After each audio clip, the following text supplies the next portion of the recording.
Welcome to BIM Electrical.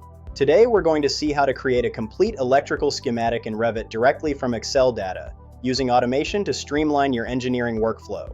I've already created the electrical panel detail item families and several feeders to represent our outgoing circuits.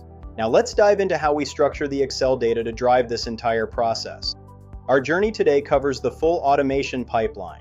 We'll start by structuring your raw Excel data for Revit, then move to parameter mapping and family setup. Finally, we'll run the generation script and perform a rigorous quality check on the results. In this Excel sheet, we provide the panel name and circuit numbers.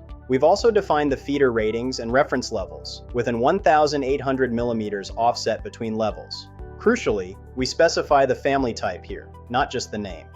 With our data ready, we'll use the Dynamo player.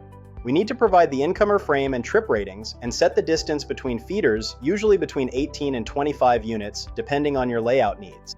Make sure your drafting view and panel names match. Select your Excel file location and the appropriate level and panel families. Always remember to close your Excel file before running the script to avoid errors. I've opened a new architectural project and loaded the necessary families. While the project starts with 2 levels, I've added 5 levels to match our Excel data precisely before we trigger the automation. Now we run the script. A new drafting view named BIMKICK is created automatically. All feeders and outgoing circuits are placed exactly as defined in our Excel spreadsheet.